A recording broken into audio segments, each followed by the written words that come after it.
Good afternoon. Thank you so much for joining us. My name is Jennifer Sarver, and I'm so proud to be the chair of the Women's Public Leadership Network Board. We are an organization that works to educate, inspire, and really motivate women to run for office, to seek commissions and board positions, and also to get involved in the political process wherever they can.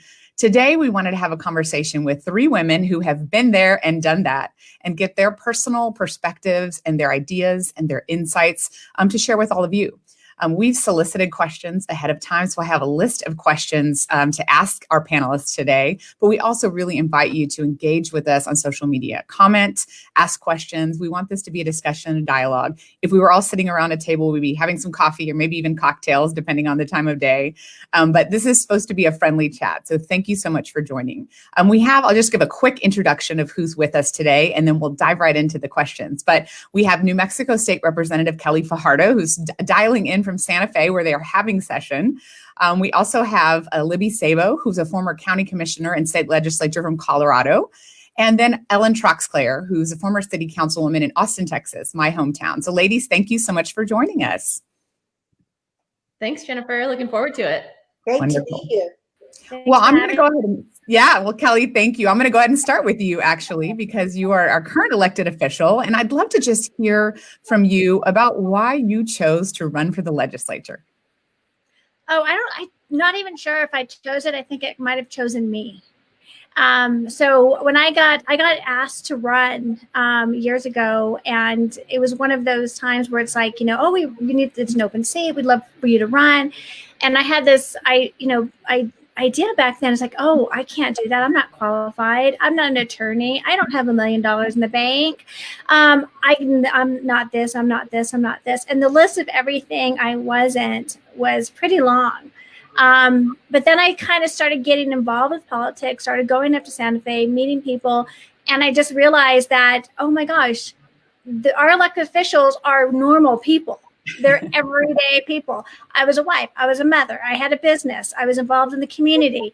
And I was like, no, I can do this. And so it kind of chose me in a way. And I'm actually really glad it did.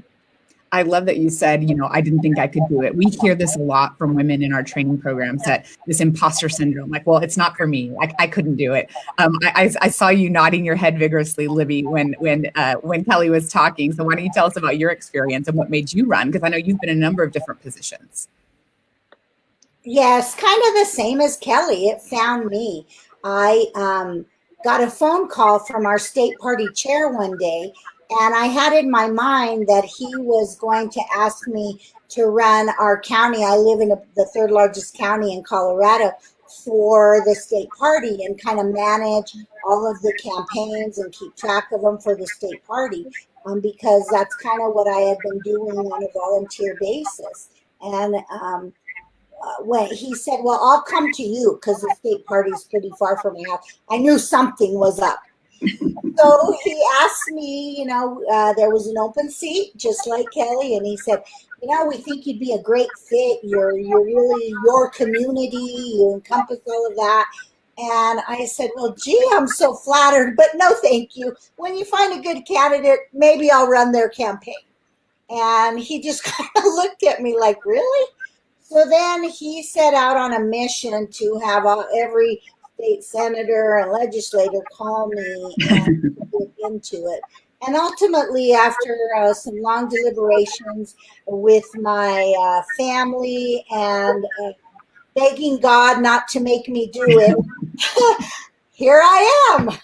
There you go. Well, Libby, one of the things that we hear from women running for office all over the country and women that are interested in running is, well, nobody asked me, right? And so there's kind of this idea that you get asked. And in your case, you did get asked, which is sometimes the case.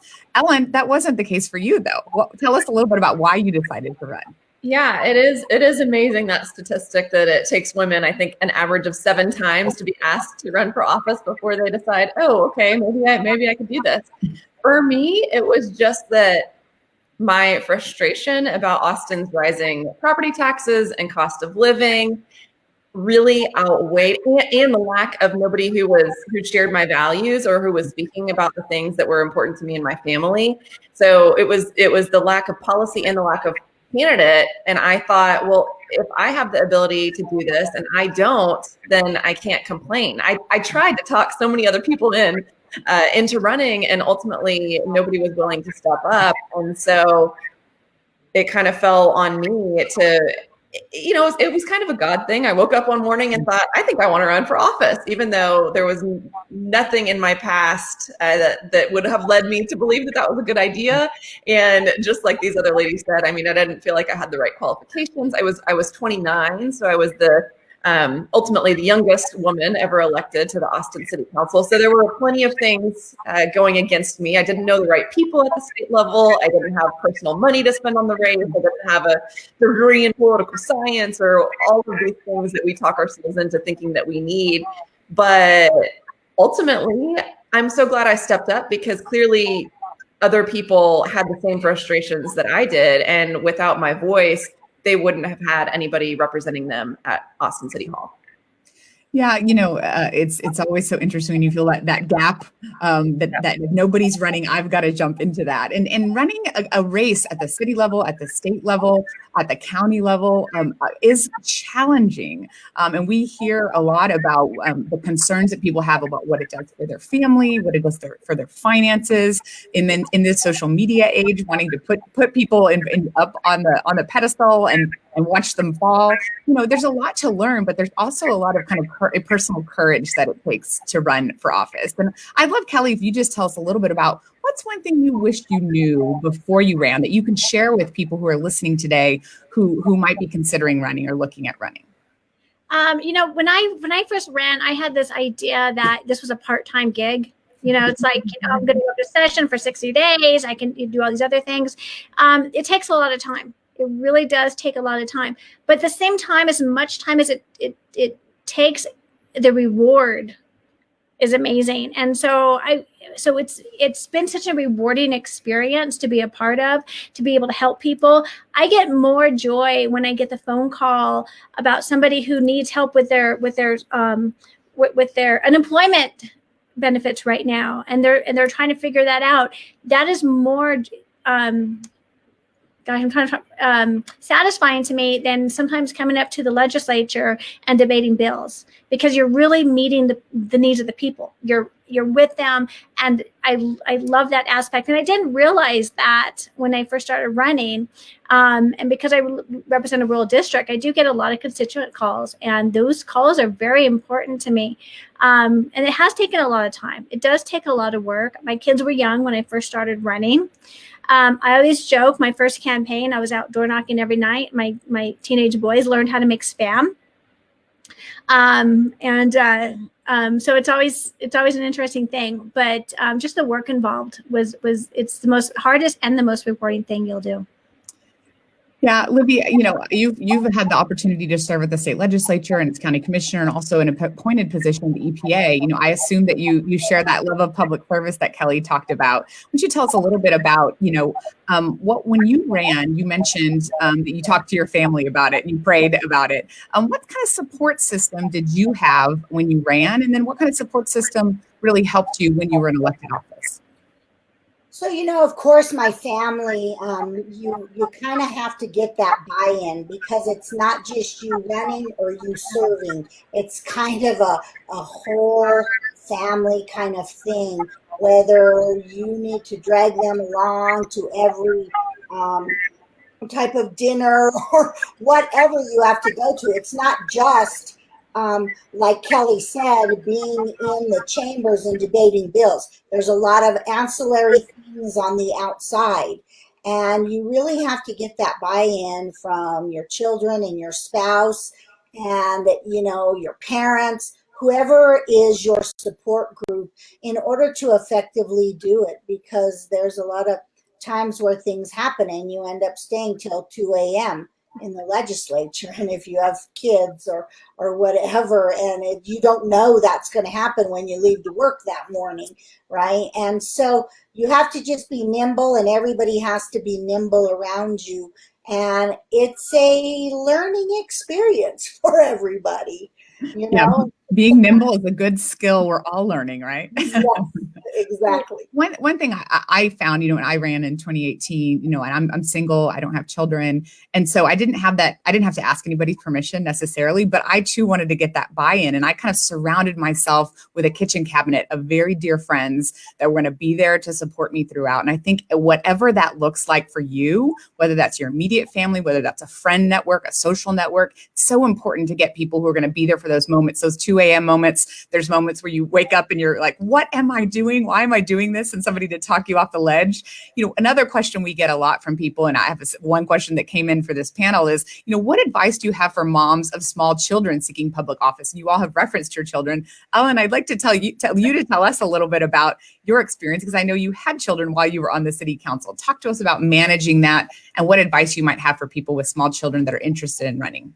Yes. Well, I'm so glad to whoever submitted that question that they're still considering it, because I do feel like a lot of times women's time commitments and priorities change once they had kids. And I did not have kids when I ran originally, but I had 2 kids during my 4 years on the city council, and I've had a third since then. So I didn't have any choice. Like, I was already there and I forced myself to do it. And I had a county commissioner friend say to me one time when we were talking about why we don't have more women in public office, she said, well, I just think you have to get to them before they have kids. Otherwise, it's too hard to talk them into it. And at the time I was like mildly offended. I was like, surely that's not true, And then I thought back on my own experience and I thought, well, yeah, I didn't really have to make that decision. And I proved to myself that I could do it because I was needed to finish out my term. Lucky for me, I had, a very supportive husband and support system around me, so that, believe it or not, we also had council meetings until 2 a.m. So those late nights, definitely it was helpful to have somebody at home to watch the kids. And of course, there's mom guilt, I feel like, involved in whatever it is that we decide to do. But I really got to a point where I realized that even though they were too young to recognize and appreciate truly what I was doing, I knew that I was ultimately serving for them to make a better community for them. And that when they were old enough to understand, they would be grateful for my service. And I was setting an example of something that they could look up to, and that I would make them proud. And now my oldest daughter is 4 years old. And so she's been able to, I still do lots of public speaking and things like that. So she sees me on the news, and she is very proud of me. So that has really come to fruition. So it's tough. You have to have a good babysitter and some people around you. I didn't do it without help, but it's so worth it. And if we don't have moms, women, of course, in general, but also moms bring a really unique perspective, because, they're the ones out there shuffling kids in minivans to and from activities and schools. And they have a different perspective that is just lost if we don't have their voices at the table. So thank you for considering it, even though it's hard to be a mom of small kids, and just 100%, please do it. We need you. Yeah, it sounds like being a mom and being up with late night feedings might be good training for being an elected office if you have to stay up late. Well, it reminds me of my former boss, Karen Hughes, worked at the White House with President Bush as the communications director. And she tells a story about being around the table at the White House talking about new energy efficiency standards, in particular with washing machines and dryers. And she remembers looking around the table at a table full of men, wondering how many of them have actually done the laundry. Now, it might be an outdated stereotype, but we probably know there's a lot of truth to that, and making sure that we have all of the different perspectives at the table. We have an audience question that's come in that I'd love to throw over to you, Kelly. When you were thinking about running and that first opportunity came, what are some of the steps that you took to kind of prepare to announce? That is such a good question, because I was kind of thrown into it because I really didn't, I wasn't really politically engaged. I didn't have a huge network. I relied on the network that I had. And so I decided to run shortly before my 40th birthday. And so I actually had a huge birthday party, my 40th birthday party. I invited all my friends, all my family, everybody I could imagine. And this was my announcement party. And in lieu of gifts, I asked everybody to donate $40 to my campaign to give me seed money. And that was my sending off, my jump start, and that helped me. And by doing that, you find out, you tell people what you're doing, you find your support, you find the people that can help, put stamps on envelopes, you find the people who can drive you around, who can walk with you, things like that. And so not being in a network and being so new and so green, that was hugely beneficial to my campaign, and it gave me the seed money to get started. I love that. That's a great idea. And getting people to get involved at that small level is so important. And I will just go to one of the other questions we have from the audience was, it's hard to ask people for support. Was it hard to ask people for money? And how did you do it? So you just answered one of that question for us. Libby, talk to us about how fundraising impacted you and how you asked people for money and how you overcame the hurdle of that kind of nervousness of asking for money. Well, I think to raise money, you have to have trust and validity in the people's lives that are asking you, that you're asking for money. It's really hard if you make a cold call of someone you don't know. So I started out just like Kelly, asking my friends and my family, hey, I'm going to do this. And those were what they call low-hanging fruit, right? Pretty easy. You bet. I know you. I want to help you. Here it is. And then you move on to, you get lists and other places. And it's tough. You just have to get it in your head that this is important. You'll never be able to get your message out if you don't have money when it's time to get your message out. And that's what I stress with every person that's running. Raise money, spend at least an hour a day making phone calls, whether you feel like it or not. There were times where I dial the phone, I hate this, I hate this, I hate this. Hi, how are you doing? Kind of thing, because I knew from running campaigns in the past how important it was. And the candidate who can get their message out is usually, not always, the winner. And we're doing this to win so we can change our community. And so that was kind of one of the hurdles. I just put it in my head, and I've been doing it. It's been a constant in my life since 2007. I have been making those calls, and it's arduous, but it's a must if you want to be effective in your candidacy. And I also looked at it as they're not giving me money. They're giving the causes that we stand for that money. So that made it a little bit easier. The cause is good. So many people think that the fundraising is distasteful and they don't like the money in politics, but you're absolutely right, Libby. It takes money to run. And until you're in a campaign, you don't realize how much of it, no matter what level you're running at, in order to get your message out there, you need the resources. Yes, you have friends and family that are going to help, and lots of people want to volunteer, but somebody's got to organize them and somebody's got to put together the resources and the infrastructure. Ellen, did you have something you wanted to add on the fundraising piece? Well, I was just going to add, running for office is a series of pushing yourself outside your comfort zone, and you get better at it the more that you do it. But nobody else knows how to do it either who hasn't run for office before. So it's not, you're not starting from behind, but you just have to constantly push yourself outside of your comfort zone, and you will exceed your own expectations.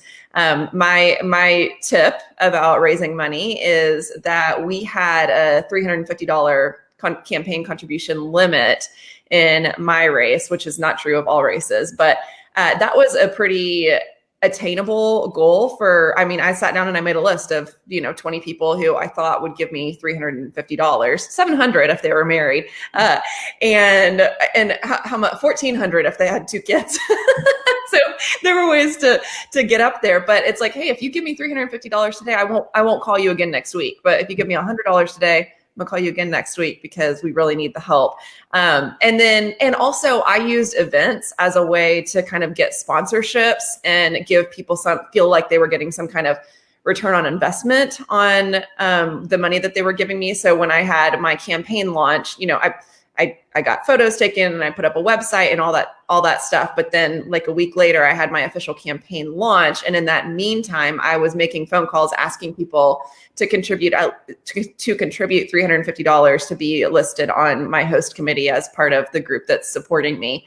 And so kind of having a specific event or thing to rally behind, even if it's like, we're going to raise money to print 1,000 yard signs by the end of the week or whatever, having some kind of goal or some kind of tangible thing also really helps people to get to where you need them to be. But it gets easier. Yeah, keeping a spreadsheet of anybody that has ever told you, if you run for office one day, I'll support you. Start keeping that spreadsheet now, right? Being able to go back to those people and say, well, here I am, I've done it. You know, Right. we have a question that's come in from Mercedes Blackwood who says, how big was your initial campaign staff? Were they all paid or volunteers? And that kind of doubles with another question I had from the audience, which was, what are tips for choosing a campaign manager or consultant? And so, Kelly, if you could just kind of wrap those two questions into one, you know, what was your campaign team like? Was it all volunteer? Was it paid? And what advice would you have for people about finding the right folks to work on your campaign? So my first campaign, so we were grassroots. You know, we were brand new. The majority of the people that volunteered on my campaign had never worked on a campaign before. So we were really grassroots. I did not have a campaign staff my first time out. My opponent outraised me, but he didn't outwork me. And I think that made a huge difference. They told me to knock doors. I live in a very rural district. And so I had people drive me around because you can't walk, and you have to it's acres from house to house. And so I got really creative, and I was, for a lot of people, I was the first candidate to ever knock on their door. And so it was very grassroots. So my first time around, I did not have a paid campaign staff. I did go through trainings, and I got educated and things like that. And I think if you don't have the budget to hire people, do the trainings. You know, WPLM has amazing trainings and things like that. That helps you get started, and that's what I relied on, is the knowledge from those training courses. And then over the years, as my campaign grew, I've had the ability to hire consultants and hire staff. And you know what? And reputation is important when you're looking at a consultant. You need to ask a lot of questions. And one thing that I always want to encourage people, and I do this locally, is people will call you and they'll say, oh, you need to hire this person or this person. Interview as many as you can. They have to fit you. They have to fit your personality, because when you're running for office, you get you get tunnel vision, and sometimes you don't see the big picture. And you need a consultant or somebody to kind of bring you back, to keep you focused. And it has to have the right personality. So you really need to interview a consultant if you're at that level where you do hire somebody. Interview them, talk to them, and talk to other people who've used them. Because once you're in the campaign, you can't really switch around. You're kind of stuck with that person. Yeah, Libby, I'd love for you to just weigh in a little bit, since you've had a couple of different types of campaigns. You know, is there anything else that you would add to what Kelly has said in regards to campaign infrastructure and how you find the right people to support you? Sure. And, all of my campaigns have been pretty grassroots. I was in the philosophy and the training that I had for years, because I managed campaigns for many years, since, the mid 90s, the late 90s. And so I knew what to do, and I knew it wasn't rocket science. There are certain things you need to raise money to have money to spend on your messaging. And I kind of took that philosophy that if I hire a consultant, I'm not going to hire them until more down the road, when I am honing that message and finding out what that message is, because I don't know what I'd really be paying for them to, go walk doors. I had volunteers who would do that. So why wouldn't I save my money to do that one more mail piece, or that one more, lit piece to put on someone's door, more phone calls? So I really had the mentality, and was trained to have the mentality, that money is used for advertising who you are in that little window that you get, from September to November. Because you can't usually raise enough money to do it any longer. And, they say about 7 touches before people are really listening to you and taking you seriously. So you kind of want to get that somehow. So that's kind of what I did. I hired a few people, to help hone that message. And sometimes, like when I was in the actually serving, it took up a lot of my time. So I needed someone to help me with the day-to-day kind of stuff, printing off those fundraising letters, things like that. And so those are the kind of things that I paid for. But I kind of waited till the end. The rest of it prior to that was just walking doors and making fundraising calls. And, you need a grassroots team to help you do that. So that's how I looked at it. Yeah, I mean, I think every campaign is so different. I think one of the things some women are seeking is like, here's the magic playbook of how to make this work. And truly every campaign and every candidate is unique. Kelly, thank you for referencing the WPLN resources. We do have videos available on our website that we'd love for people to watch. We make all of our content available for free. So you can start to learn about some of the things that go into a campaign and start to think about the types of resources you might need, some of which you may have already. It might be a good friend who can help you keep organized, somebody you already know that can support you. Definitely see a lot of candidates, first-time candidates, go off and hire expensive consultants that suck up a lot of budget and don't offer a lot of value. So I would just encourage everybody to interview a lot of people like Kelly suggested and really think about what resources you might already have. I'm going to ask another audience question that's come in. What professional literature or authors and speakers have you looked to in building your personal philosophies in public service? And Ellen, I wanted to ask you about this because I know you've written a book called Step Up and kind of put your own personal philosophy about public service out there. And you have a podcast where you interview women who are in public service. So I would just wonder if you'd tell us a little bit about who you've learned from and who you look up to in this area. Sure. Well, I have a book, Step Up, How to Advocate Like a Woman, that y'all can buy on Amazon. It was an Amazon bestseller, so that's extremely exciting, and mainly because it means it's me reaching a lot of women across the country who are looking for motivation of why it's important that they step up and get involved, and then a how-to guide, a step-by-step how-to guide of exactly what we're talking about today. Okay, I'm ready to do it. What do I need to know? And I'm so lucky that I knew amazing women like Libby Szabo through my service. And Libby was one of the first women that I interviewed, both for my podcast and for the book. So you can hear more about her story in the book as well. So it's so interesting to see how many of these questions are so similar amongst all of us. Like, we're all struggling with these same questions. We all face a little bit of a confidence gap, thinking that maybe we're not the right person. We all want to know, how are we going to raise money?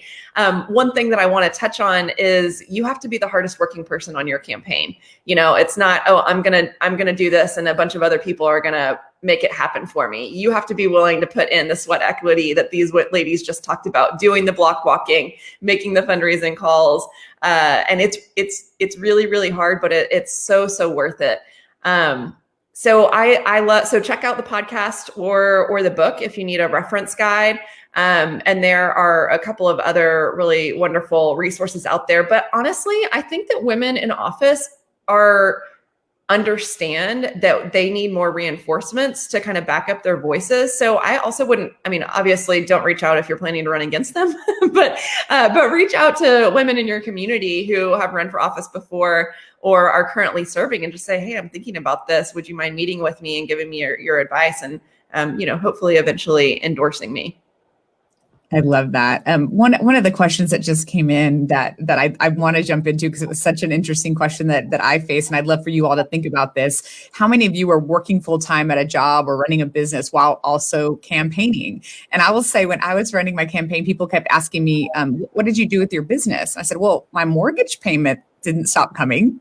My bills didn't stop while I was campaigning. I was a single small business owner. So I had to do both. And I think that the more we can talk about those kinds of issues, which is exactly why we have these kinds of conversations, the real talk conversations, to let people know you're going to have to do both in most instances, and be able to kind of have the support around you to allow that. So Kelly, talk to us a little bit about running a small business and campaigning. It's not easy. So I used to walk in the evenings. That was my schedule every night. I would walk until there was no more light out. That way I could knock doors. Once it's dark, you go home and you start getting your stuff ready for the next day. Putting your rubber bands and all your stuff that you're leaving at the door. So it takes a lot of work. It takes It takes a lot of time. And in New Mexico, we're not a paid legislature. So we're a volunteer legislator. So I'm still not getting paid for the time I put into it. I'm in Santa Fe. My business is on hold. Everything puts on hold. It's a sacrifice that you make in order to have a seat. I call it having a seat at the table. Having a seat at the table and having a voice is very important. And we make sacrifices in our own lives so that we can have that voice, so that we can have a seat at the table, so that when decisions are being made, that my network, my friends, my family, my community is represented. So it's very, very hard, but you make it work, and you bring people around that support you.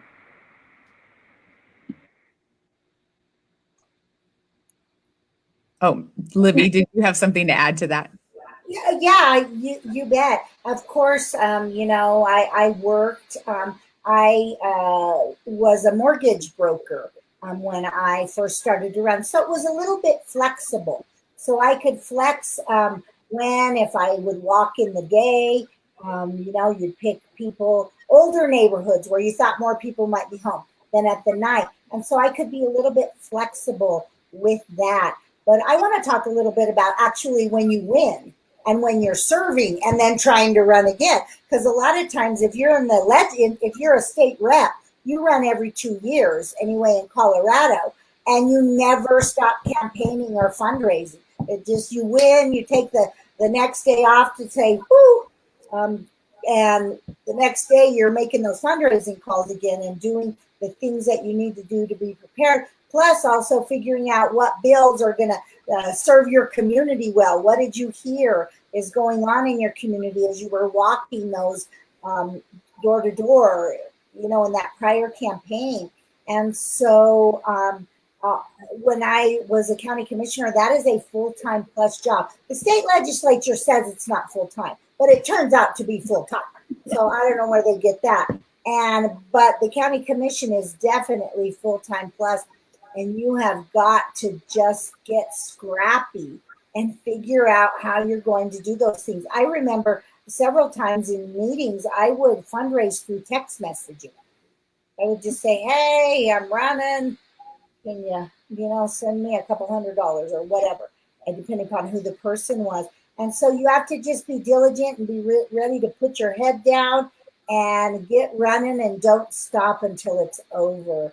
And I think women are very good at doing that, especially when you've had to wrangle children and all that, because, they get sick in the morning, in the noon, and at night.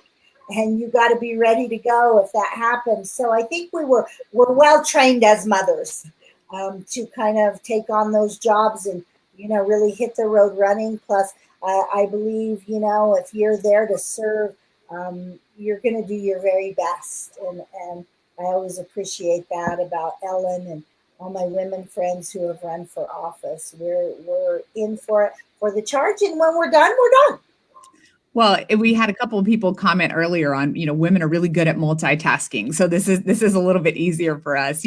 Ellen, I don't know if you have something you wanted to add about the career, being in a career and trying to manage being on city council at the same time. Yeah, I mean, it's I don't want, we keep saying it's really hard. It's really hard. It's really hard. So don't let that deter you. Okay. It's really rewarding too. And obviously completely worth it, or else we wouldn't be on here talking about encouraging you to do it. So I had to talk to my boss at the time. I had a full-time job and kind of talked to him when I was going to run, and he was able to be more flexible with me in my schedule. So I had time to campaign. In Austin, it is a full-time paid position, but I had a residential real estate business that I was also running in the meantime. And I made the decision that I could have given it up. And I think I was the only council member out of 11 that actually maintained another job outside of our council position. But I think it's so critical to keep that step and that foot in the real world, to hear from the real people. I mean, you get into City Hall or the state legislature or whatever, and you're spending so much time around just in that bubble, in that echo chamber. And it's not necessarily people from your district or people from your campaign. And like, so my real estate career was what allowed me to hear from regular people about what decisions were going into their decision-making process about where they were going to live and what their schools were like and how their commute was going to be and what their property taxes were going to be and all these things that we had an impact on in my role as city council, just hearing about them through a different capacity. So it was challenging, but I'm so glad that I did that. I thought that really helped me maintain just a steady head and kind of remember why I was there and stay true to my principles and not get sucked into the political bubble.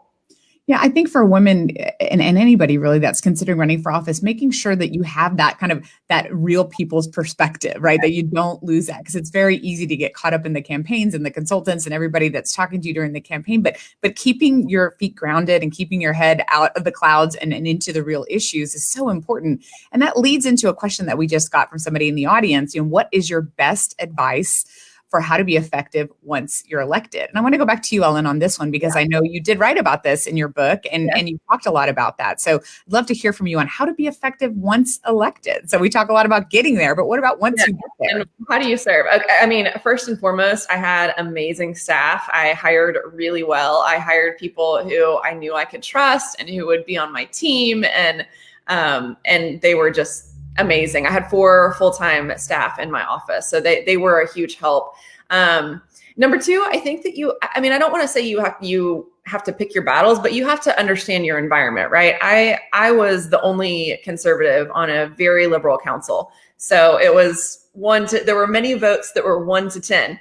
And I was on the losing side of many of those votes. However, I was able to be effective in a lot of other areas, implementing a homestead exemption, reduction in property taxes, and getting rid of permits for lemonade stands so that kids can sell lemonade on their front lawn without going to the city first. I mean, there are so many issues, whether it's traffic or zoning or taxes. I mean, a lot of them are nonpartisan issues. And the more that you're able to build real relationships with people, the better, the more effective you're going to be. I mean, we live in such a increasingly divisive community, especially on social media, where it's easy to have keyboard warriors.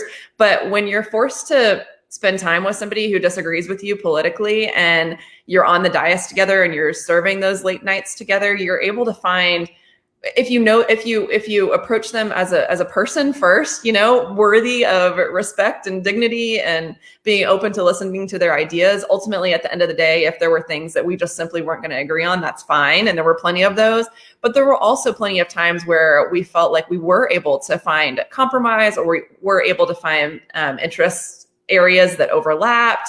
Or maybe I'll give a little here and you're going to help me out with this other thing that I'm doing. So, I mean, I really think it just comes down to always staying true to your principles and yourself, which I think women are so good at, because we're often motivated to run for office by an issue or a frustration rather than, I just think I would be really good at this job. So I think that in some way is a little bit easier for people, but also just to look for ways to connect on a personal level with those with whom you serve. I'd love, Kelly, for you to just add on to this, since you're serving New Mexicans right now in the legislature and you have a little bit of that 10-1 situation that Ellen's talking about from a political standpoint. How are you effective in your job? And what do you strive to do to be effective for your constituents? Well, and something that Ellen said she says about sometimes she's around people that she's in the bubble, and there's people around that aren't necessarily in her district. One of the things that I always, people who are running for office and think, or in office, stay in your district. Pay attention to your district. My district is different because I'm a rural area is different from an urban area, and you can get in the bubble. You can, start listening to other people. So, I mean, I go to as many events as I can. I know that's a little cheesy, but pre-COVID, I went to the quilting fairs and I went to the ice cream socials. And I did all of those things, and I wanted to be out in public. I do have the benefit of being in a rural district where I joke I have to wear makeup when I go to Walmart because I get recognized.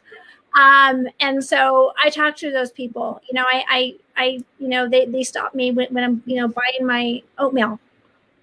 But being in the district is very important, and listening to them. The other thing that I've done for years is I sent out surveys right before every session, I send out surveys both by paper and electronically, and it costs a lot of money to do, but I read every single one of them. And I want to hear their opinion, their thoughts. It's so much easier now because everything is electronic. I can text message them now, and I can take all this data and I can sort it out, because I want to know what they think about the big things. I want to know what they think about, taxes and marijuana and all these other issues. But I also want them to know about the little things that affect my community. How do you feel about, the hospital being built on this side of the river as opposed to that side? That only affects my district, but in my district, that's a big deal. And so those are the questions I ask. And I read every single one of them that comes in. I love that idea of the surveys and keeping in touch with your district. It seems so obvious, but you're right. A lot of people forget about that. I think that's one of our challenges in Washington, right? Is people spend too much time in Washington and not enough time at home. Did you have something you wanted to add, Libby, about how to be effective once you're in office?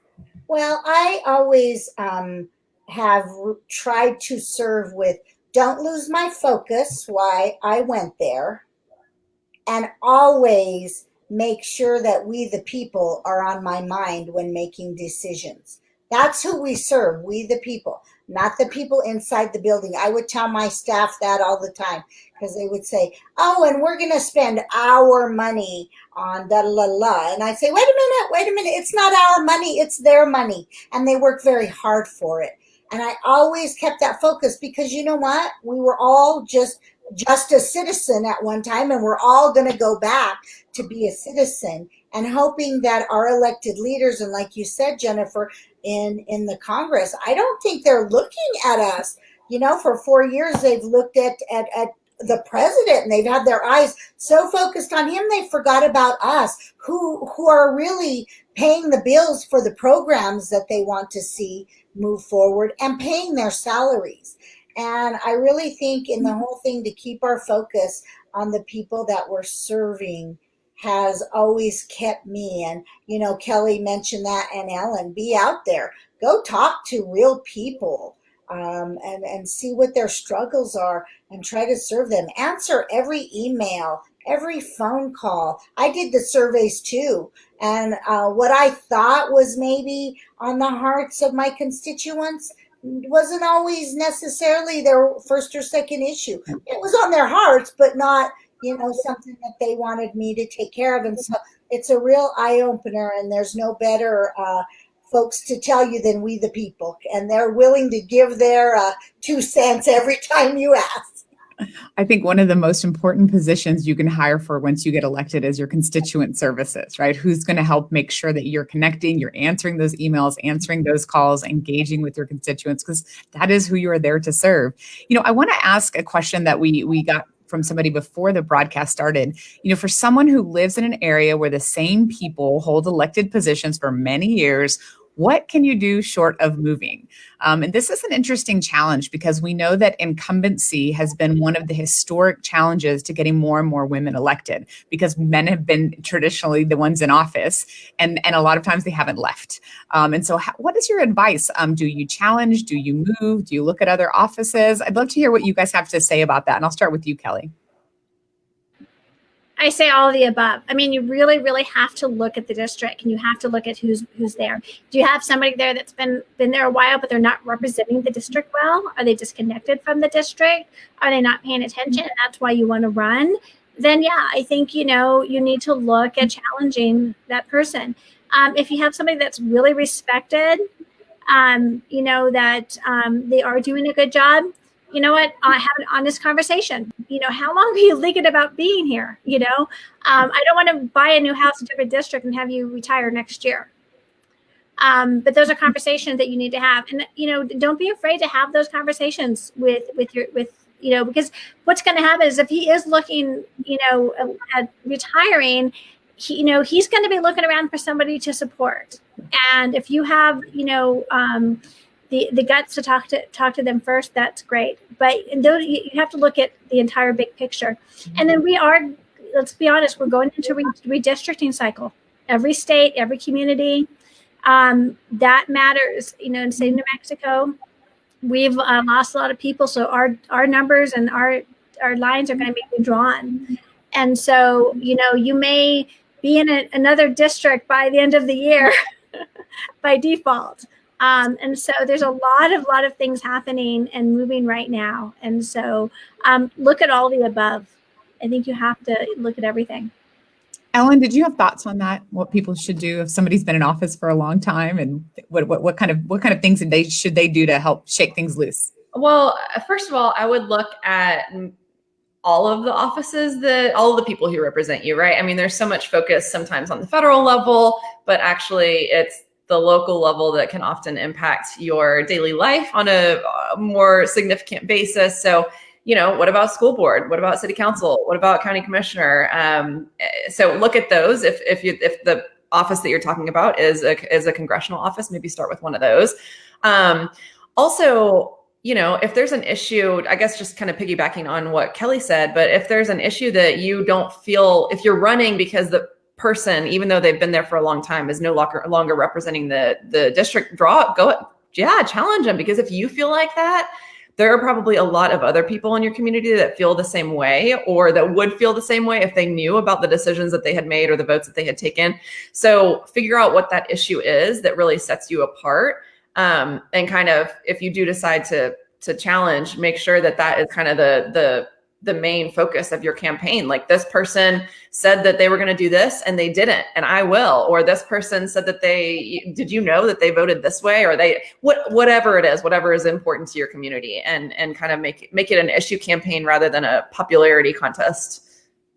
Yeah, that's so important. We hear, people all the time asking, like, well, should I challenge somebody? Should I just wait? And I would just say, being ready and equipped and prepared and trained and having gone through trainings and talked to people, you want to be ready, willing, and able when the time arrives, whether you're going to be challenging somebody or trying to run for an open seat. You just don't know what's going to happen. When I ultimately ran, when my member of Congress stepped down, but I was one of 18 people in the Republican primary to run. So you might be thinking, well, I'm just going to wait until this person leaves. You're not the only one that's thinking that. So you can't just depend on what other people are doing. You have to be ready and have your plan in place and your gut ready to run when the time comes for you. And Jennifer, if I can add one more thing, is if you don't win the first time, maybe it's just preparing you to run again. I mean, one of the biggest pieces of advice that I heard by interviewing all these female leaders from across the country for the book and the podcast is, I'm so glad I tried again, right? I'm so glad I didn't give up after the first time, because running for office is really hard.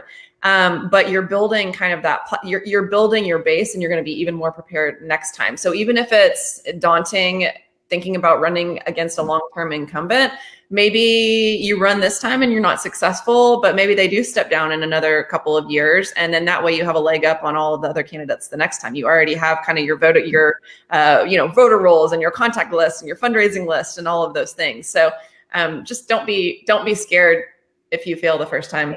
Try again. I agree. My first time I didn't win.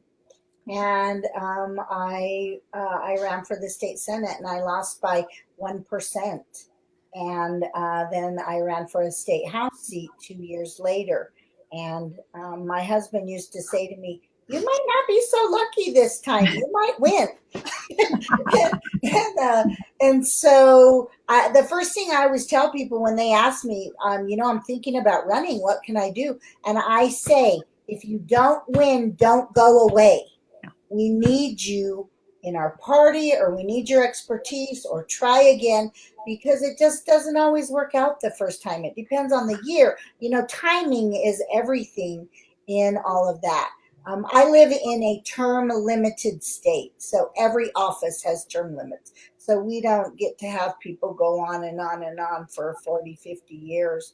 Some places, like in more rural settings, because there's nobody to run, so they have to keep the same people doing it. But and there's something to say for term limits, and there's something to say that if you get someone really good in there who's really focused on us, you want to keep them, and then they have to leave and you don't know who you're getting. So there's pros and cons to both sides. Yeah, that's a hot topic, I think, for another conversation. I have one question I want to ask you, Libby, and then I want to kind of close with a question that somebody in the audience has asked about self-care. So be thinking about your answers for that, ladies. But one question we had in earlier on today was, what advice do you have for spouses and partners of women who want to run? And Libby, you just mentioned your husband. So would you tell us a little bit about what advice do you have for the partner of the person who wants to run? Well, I've always looked at it that, I'm not going to be doing this forever. And you want your children, your husband, whoever to like you when you come back home. And so I think it's important that you make sure that you're not just focusing on your job and everything, that you still do have a life at home. And that's probably one of the most rewarding things that you could do, is remember that life and make sure that those relationships are sound, because that in turn will help you in that foundation to hold you up when times get tough and nights get long and people are against you and you're at that 10-1 vote, because you realize that's going to happen, but it's never any fun. And you need that little soft place to land. And so in order to do that, you need to nurture those relationships. That's very important, that you don't get fixated on, I have to do this and I'm serving these people. You're also serving your family. So I love that advice, nurturing those relationships, which I think does lead into the question of self-care. So the final question I want to ask each of you comes from our audience. Thank you. The work you all do is really hard and so important. How do you recharge and re-energize yourselves? Self-care is a luxury. It's not a luxury. It's a necessity. So Kelly, talk to us a little bit about how you practice self-care. Well, this is such a great question. So my biggest worrier in my life is my dad. And I've always had tough races, and they've always been very contentious. They've always been one of the top races in the state, and so my dad's heard these horrible radio ads about me, and I'm a rotten, horrible person, and I hate puppies and just everything. And it drives him crazy. And he's like, well, he's always worried about me. And I'm like, Dad, don't worry. It's like when I go home, I turn off. Sometimes I turn off the internet. And I think you have to do that sometimes.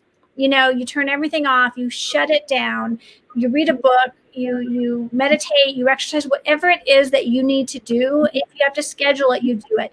And that's how I can be busy all day long. And I love being busy. I really enjoy it. But if I don't turn off, then my mind goes crazy. So I'm really good about turning it off when I get home. That's my time. Sometimes I'm watching some crazy TV show that, those luxury shows. But the other thing I do is I do have a really good group of girlfriends that we connect. I will tell you that they got me through the COVID, through everything, being a single woman, being home alone. We would do Zoom nights and we would drink wine. That was a great thing. And so we made time, to go out for wine or go out for a spa day and things like that. You do have to schedule it. You really, really do. And one of the things, that I have found over the years, that other women are looking for other women to hang out with, to have that time, because we're all dealing with it. And so if you don't have that group, just start, create a spa day and invite people that you've been wanting to talk to. Because every single woman is looking for that self-care, because it's hard to make those decisions for yourself because we're constantly thinking about everybody else around us. Oh. Ellen, I know that you had 2 children while you're on the city council, so I'm not sure you had much time for self-care, but what advice would you have in this area?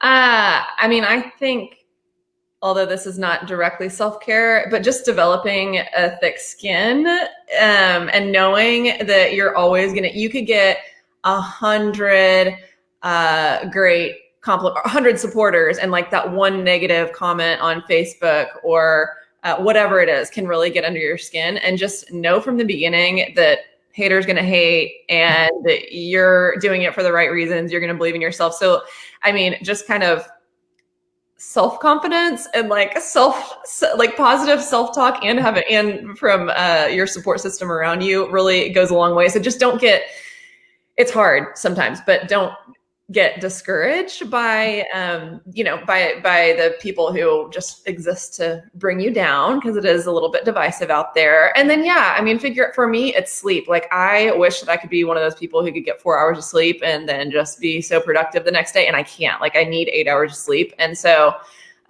that's just like, I know my limits and I know my boundaries, and I do what I can to like protect the time that I know I need in order to be my best self the next day. So whatever that is for you, if that's, getting a pedicure every 2 weeks, or, stopping at the mall on your way home on Friday afternoon, or like whatever it is that you need to do. But for me, it's definitely making sure I go to bed on time and not staying up late working, because I'm tempted to do that sometimes, but I'm never a good person the next day. Yeah, the advice to not read the comments was always very helpful to me. Just don't read the article comments, don't read the social media comments. And Kelly, I had that conversation with my dad too. Don't read the comments. Well, I was never good at not reading the comments. I was like, you tell someone not to do it, they're going to do it. So. Yeah. It does help you develop this thick skin, though. Let me give you the final word to just give us a quick word of advice on self-care.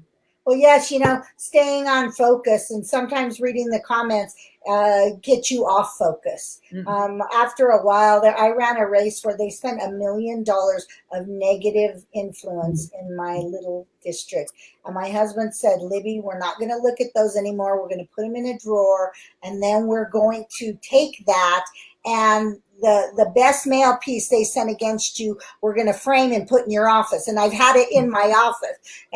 But I think everybody adapts to different things. So whatever your self-care is, some people love a good massage. Some people love a dinner out at their favorite restaurant and a margarita. Some people like to just sit back and watch game shows. Just whatever can get your mind and your soul back into the game where you're refreshed. I always said I'm going to take Sundays off from campaigning, because I feel like, for one, people don't want you at their door during the Bronco game. We have the Denver Broncos, they get mad. So don't be going to their door during that. And just take whatever time. Some people working out, taking a brisk walk, lifting weights, whatever it is, we all have to do that. However, recharge. Some people is, being around other people. Like, I've had a bunco group for 25 years that we've been together. That always recharges me when I get together with those ladies.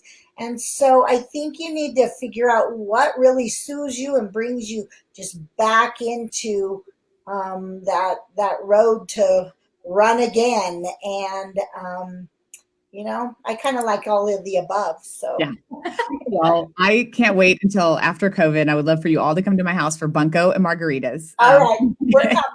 Thank you so much for joining us today, ladies. This was a lot of fun, as I knew it would be, and a lot of really good practical advice. And for those of you who are watching, we're just so grateful that you took the time to listen. If you're thinking of running, we want to encourage you to do it. Please use the Women's Public Leadership Network as a resource. We have a lot of free resources available online. We'd love to connect you with people in your home state to make sure that you can get the resources and support and encouragement to run. Sign up for our newsletter, follow us on social media, and thanks again for joining us. Bye-bye.